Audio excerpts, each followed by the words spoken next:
अस्सलाम वालेकुम रहमतुल्लाहि बरकातुहू। मैं मोहम्मद यूसुफ उमर अंसारी, हज़रत ख्वाजा गरीब नवाज महाराष्ट्र कमेटी का सेक्रेटरी।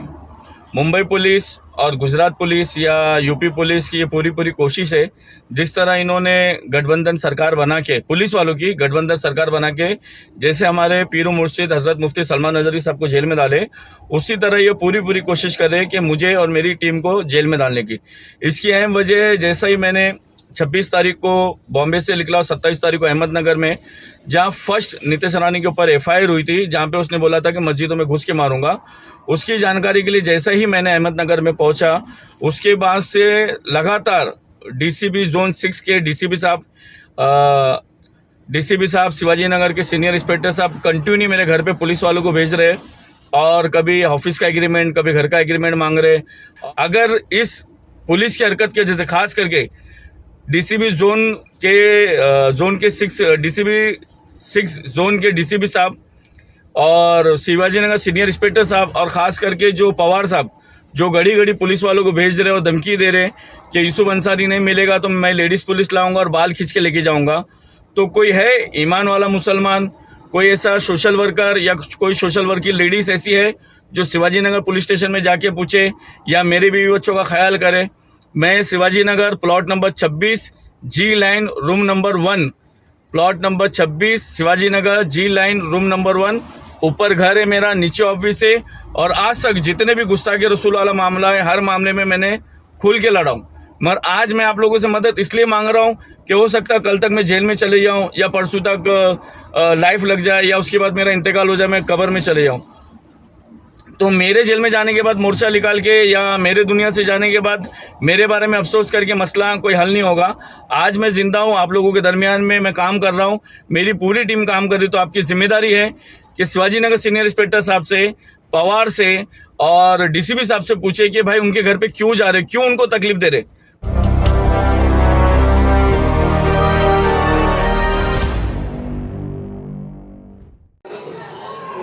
मेरे आदमी ने न्यूज़ दिया था एक नीतीश रानी की कंप्लेंट की वजह से,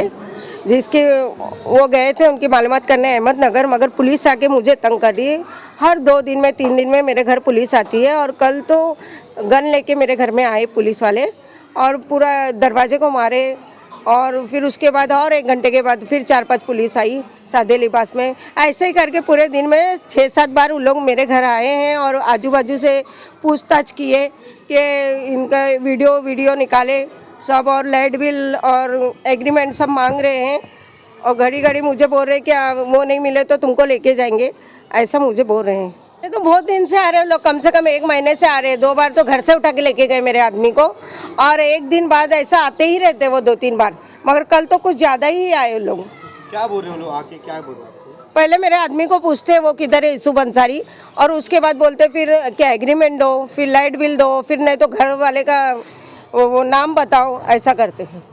दरवाजे को लत मारे, गन लेके दरवाजे पे मारे, गली में सब हमारे खिड़कियों में झाके, ऊपर की खिड़कियों में झाके, आजू बाजू में जाके उनको धमकी दे रहे हैं, उनसे पूछ रहे हैं। वो सामने वाले के घर से है ना उधर खिड़की, तो जा रहे थे,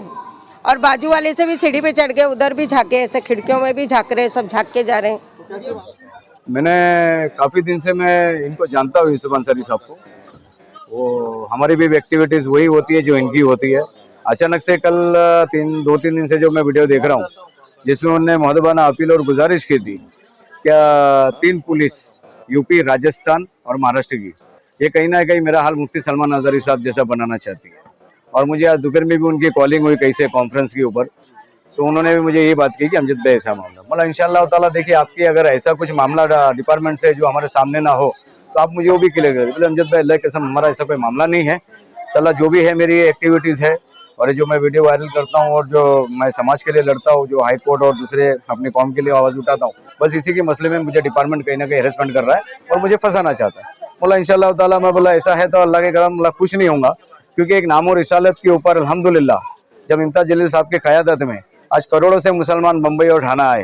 तो अल्हम्दुलिल्लाह ये याद रख लेना कि ऐसा कुछ अगर आपके साथ होता तो इंशाअल्लाह ताला आपके लिए भी लोग बाहर आएंगे। लेकिन अगर आपकी कोई अगर पर्सनल ऐसी कोई केसेस वगैरह ऐसा कुछ है तो मुझे बता दीजिए आप, क्योंकि मैं पक्ष का जिम्मेदार हूँ और मुझे जिम्मेदारी से बात मेरे वरिष्ठों तक रखना है। तो उसी के संदर्भ में तो मुझे नहीं लगता कि बंदे का ऐसा कोई मामला कभी सुनो। और अभी मेरी कुछ जो प्रमोद पवार है जो उनको बुला रहे या घर पे उनके आ रहे, तो उनसे मेरी बात हुई तो उन्होंने मुझे बताया कि कुछ दिन पहले एक वीडियो वायरल हुआ था, किसी मौलाना को मारे थे कोल्ले गाँव डोंबिवली साइड में, तो उनका कोई गुनाह दाखिल वो उधर हुआ है और वो आरोपी लोगों को भी पुलिस ने ताबे में लिया है। और मेरा उद्देश्य ये है कि जब वो ताबे में लिया है, जब उनको किया, तो ये उनका वीडियो क्यों वायरल कर रहे हैं, इसके पीछे उद्देश्य मतलब क्या संदेश है इसके पीछे है, ये किस तरह का मतलब वायलेंस या ऐसा कुछ, मतलब ये बंदा तो ऐसा नहीं है, अभी हम चीज देखे, ठीक है, बोलता है उसके जज्बात है, बोलता है, वो उसका राइट है। और अगर ऐसा कोई वायरल वीडियो किया है तो फिर वो रामगिरी ने 58 से ज्यादा केस हो गया जो वीडियो वायरल पे हुआ, नीतीश राणे ने मस्जिदों में घुस के मारेंगे इतनी बड़ी बात किया, ये भी वायरल वीडियो है, तो फिर इनको भी अरेस्ट होना मांगता है अगर उद्देश्य का, तो इनको आपने इन्वेस्टिगेशन के लिए एक नोटिस तक, अभी मुझे लगता है कि सीनियर पॉलिटिशियन से अभी नोटिस फाइल हुई है और सीएम का जैसा हाथ है उनके ऊपर के केसाला धक्का लागू देना नहीं, तो वो केसाला धक्का क्या, केस ही नहीं है उसके सर पे, तो धक्का क्या लगेगा, तो उससे कोई हमारा ये नहीं है। हम ये बता रहे कि कानून अगर है तो सबके लिए एक है, हिंदू के लिए भी वही कानून है, मुसलमान के लिए, बाबा साहब अम्बेडकर का कॉन्स्टिट्यूशन संविधान अभी जिंदा है और इस कॉन्स्टिट्यूशन के माध्यम से, संविधान से हमारा पूरा फंडामेंटल राइट है कि हम अपनी आँख की राइट टू रिलीजन जो हमारा है, इस पे हम चल सकते हैं और पूरी आवाज उठा सकते हैं, तो इस पे किसी को इंतजार नहीं होना चाहिए। और जहाँ किसी को बुला के आपको पूछना है तो पुलिस को पहले उनको नोटिस देना है कि ये मैटर के अंदर हम आपको नोटिस बजा रहे हैं, आप आके इसका आपका जवाब फाइल करो। वो बोलते हैं कि मैं आया था और उनसे मिला था, बस इतना ही मैसेज है, क्या उन्होंने इतना क्यों वायरल किया, क्या किया, मतलब वो आएंगे जब वायरल जब बताएंगे। हर आदमी अपनी फिक्र करता है, अपनी फैमिली की फिक्र करता है, और आपके माध्यम से बताना चाहूँ तो उस आदमी को आप कर रहे हो जिसका मासूम बच्चा 11 साल का कुछ तकलीफ का शिकार है, फिट वगैरह कुछ आती है, उनके घर के क्या मामले, और आप ऐसा आदमी अगर 4-5 दिन बाहर रहेगा, एक आदमी अगर घर का खत्म हो जाता है तो पूरी फैमिली खत्म हो जाती है। तो आपका तरीका होना चाहिए ऐसे पूछने का, क्या उद्देश्य क्या है क्या नहीं, आपने नोटिस घर पे बजाना था,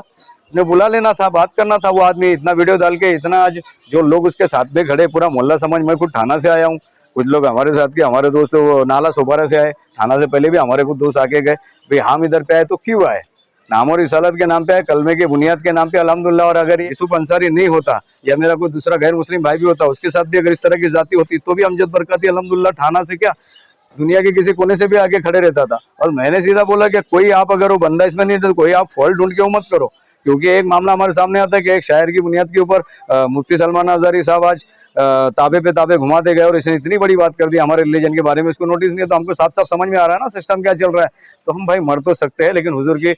शान में गुस्ताखी बर्दाश्त नहीं कर सकते, और अल्हम्दुलिल्लाह ये नाम और रिसालत के लिए अपने आखिरी दम तक, अपने आखिरी सांस तक आवाज़ें उठाते रहेंगे, और उनके हक में, उनकी राह में जो भी है ऐसे यूसुफ अंसारी, अमजद बरकती हमारे और कोई दूसरे भाई हो, इनके साथ हम शाना बशाना खड़े रहेंगे इंशाअल्लाह ताला। और मुतालबा चाहता हूं मैं आपके माध्यम से कि इतना बड़ा रैली निकला, जो हमारे कौम के रहबर है इम्तियाज जलील, कोई अपना इमाम पार्टी का झंडा लेकर नहीं आया था, तिरंगा संविधान रैली लेकर आया था। जरूरत थी इनका भी शामिल हो जाना और शमूलियत देना कि ये चीज़ में क्या भाई ये मामला नाम और रिसालत के ऊपर है, इन्होंने 58 से ज़्यादा एफआईआर पे केस नहीं की बोल के इंटीमेशन हम बार बार देते रहे। मैं सीनियर पॉलिटिशियन गया, मैंने एफआईआर रजिस्टर भी की, सारे एफआईआर वालों को लेकर गया, इतनी हाई मारी कर करके ऐसा लगता है कि आरोपी और रामगिरी मालूम नहीं है, आरोपी हमको ऐसा लग रहा है कि हम एफआईआर करके आज भी उसका अरेस्ट नहीं है। तो ये कब ताकत बनेगी जब मेंबर ऑफ पार्लियामेंट के अंदर तुम्हारी हैसियत एक हैसियत बनेगी, असेंबली में हैसियत बनेगी, और नहीं बन रही वहां पर तो गली कुचे में जो यूसुफ अंसारी जैसे लोगों के ऊपर कुछ मामला है या फिर दूसरे लोगों का मामला है, तो हमारे जो कौम के रहबर बने जिसमें तुम्हारा आरिफ नसीम खान भी है, नवाब मलिक भी, अबू हशीम आजमी भी है, तुम्हारा बम्बई पटेल साहब है, बहुत सारे हमारे मुस्लिमों का रहबर आना था, इम्तियाज जलील आया, आपने साथ में आना था, शुमालियत देना था, तो कौम के रहबर हम मानते। अभी असेंबली के अंदर भी आप जगह दो लोगों को, जो बोलने वाले लोग हैं, जो मुसलमानों का अच्छा प्रतिनिधित्व करने वाले लोग हैं, ताकि ऐसे किसी गरीब आदमी को 4-4, 5-5 दिन घर छोड़ के भागना नहीं पड़े, कि हमको ये लोकल लोगों का आना नहीं पड़े। ये चीज़ पे आप असेंबली से लेकर के एक रूल इसमें पास करो, रूल ऑफ लॉ पास करो रिलीजन का, कि इस तरह की अगर कोई भी शान में गुस्ताखी होती है या हिंदू मजहब के बारे में भी होती है तो उस पर भी वही कार्रवाई करे और पनिशमेंट सख्त हो। आपने लगा दिए अभी BNS 303, 1 साल का उसके अंदर पनिशमेंट है, 2 घंटे के अंदर बेल लेता है, लेकिन फिर भी आप वो आदमी को अरेस्ट नहीं कर रहे, तो मतलब क्या चीज़ है, समझ में आता है ना। तो वैसे थी मुसलमान में बोलता हूँ, ज़्यादा दिखने में फ़र्क नहीं, कम रहे पर शेर रहे, और अल्हम्दुलिल्लाह इंशाअल्लाह ताला आगे ये हमारा जो यूथ है, जनरेशन है, पहले मेरे बुजुर्ग कितने चले गए क्या करें मुझे नहीं मालूम, मैं अपने बच्चों को बोल के जाऊंगा अल्हम्दुलिल्लाह कि उधर बाबरी मस्जिद थी तो थी और है, रहेगी इंशाल्लाह सुबह क़यामत तक। जिधर ज्ञान माफी थी तो है इंशाल्लाह, वो रहेगी सुबह क़यामत तक। और एक वजूद मुसलमानों का हमारा हिंदुस्तान में जंगी आज़ादी से लेके हमारे उलमाए कराम की आज कुर्बानी से लेके आज किस तरह से हम लोग देखते हैं इस बात को, क्या मस्जिदों में घिस के उलमाए कराम पे फायरिंग हो जा रही है, उनको काट के मारा जा रहा है, किस तरह से बेचारे ने मुतालबा किया था कि इमामों के सेफ्टी के लिए क्या है, ये यूसुफ अंसारी था जिसने मुतालबा किया था कि उनकी सेफ्टी के लिए आप जो आलिम है मौलाना, कल मैं और तो मेरे बच्चों को आलिम और मौलाना बनाने से डरेंगे? तो किस तरह से दहशत का माहौल निर्माण कर रहे हैं बॉस। हम तो आज भी संविधान की तायद करते हैं, संविधान पे वोट हमारे सदर लेते, अल्हम्दुलिल्लाह बहसीत पार्लियामेंट आवाज उठाते और इंशाल्लाह संविधान से देश चलेगा, किसी की गुंडागर्दी से नहीं चलेगा।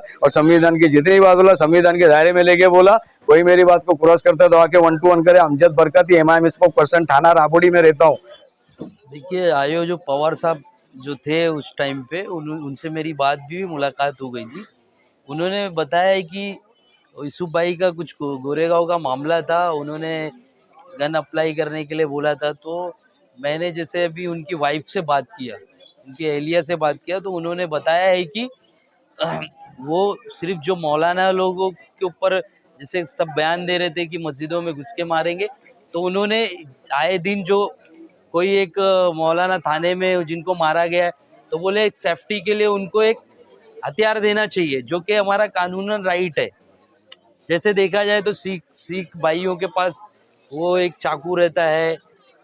सेफ्टी का पीस जो कहते हैं ना कि सेफ्टी के लिए कुछ होना चाहिए, तो इंसान को जब दहशत बढ़ जाती है तो आदमी सेफ्टी के लिए अपने आप को मानता है। इस दहशत बढ़ाने के पीछे राज क्या है? इसमें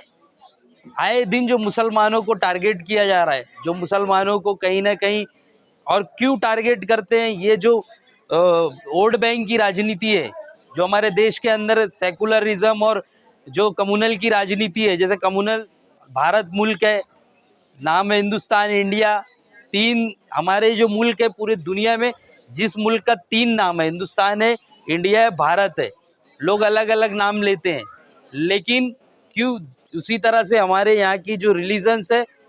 कई रिलीजन्स है जो हिंदुस्तान में रहते हैं, जो मुल्क में अमन व अमान के हिसाब से बाबा साहब अम्बेडकर ने जो कानून बनाया था, आज उस कानून का दुरुपयोग सरेआम बीच चौराहे पे खुलेआम किया जा रहा है। जो कानून के रखवाले वही कानून के आज देखा जाए तो रक्षक ही भक्षक है। मुल्क में जो बीजेपी की सरकार है, मैं उनको कहना चाहता हूं कि आए दिन जो बयानबाजी किया जाए उसके वजह से कहीं ना कहीं जातिवाद बढ़ रहा है और जो कमज़ोर लोग हैं उन पे अत्याचार हो रहा है। जैसे ट्रेन के अंदर गोलियां मार दी जा रही है, कहीं पे मौलाना को चंदा के नाम पे उनको पकड़ के मॉब लिंचिंग कर दिया जा रहा है, कहीं पर कोई 1 किलो गोश्त अगर बकरे का भी लेके जा रहा है तो बोल करके कि बड़े का है और उसके लिए मार दिया जा रहा है। उसी लड़ाई को लड़ने के लिए यूसुफ अंसारी साहब ने आवाज़ उठाया। मैं वही सोच समझ करके आया हूँ कि मैं उनकी फैमिली को प्रोटेक्ट कर सकूँ, और यूसुफ अंसारी के साथ हम खड़े हैं। अगर उन्होंने कानून के दायरे में रह करके सारी जो प्रोसीजर किए हैं, वो मैंने बात किया, डीसीपी से बात करने की कोशिश किया, लेकिन डीसीपी इतने आसानी से, मेरे हिसाब से, मैं एज अ मुंबई समाजवादी पार्टी का एक कार्यकर्ता और सदर भी हूँ तो लोहिया वाहिनी का, लेकिन उन्होंने मुझसे कांटेक्ट नहीं हो पा रहा है। हमारे जो भी इश्यूज़ है गवंडी के, उसके लिए कांटेक्ट अगर डीसीपी साहब से, हेमराज राजपूत जी से नहीं हो पा रहा है, तो समझ लीजिए कि वो कितने बड़े कमिश्नर लेवल के इंसान हैं। 24 घंटा वो लोग अवाम की सेवा करने के लिए उनको तैनात किया जाता है, लेकिन वो हमारे काम नहीं आ रहे, तो किस काम के हमारे डीसीपी हैं। दूसरा कि देशमुख साहब से कांटेक्ट हो सकती है, आसानी तरीके से उनको फ़ोन करो तो उठा लेते हैं। उसी तरह से पवार साहब से भी बात हुई, उन्होंने भी उठाया, उन्होंने भी जवाब दिया। शायद यूसुफ अंसारी साहब से मैं रिक्वेस्ट करता हूँ, कहीं पे भी हो, अपने घर पे, अपने बच्चों के बीच में रहे। हम आपके साथ खड़े हैं, अवाम गोंडी की आपके साथ खड़ी है। अगर आपके साथ कुछ होता है तो हम आपके साथ कंधे से कंधा मिला करके हर लड़ाई में शामिल है। भाई थाने से है, MIM का, मैं इनका शुक्रिया अदा करूँगा। एक गोंडी में आकर के इन्होंने बात किया, इनका शुक्रिया है कि ये थाने से आकर के इतनी जज्बाती बात की है।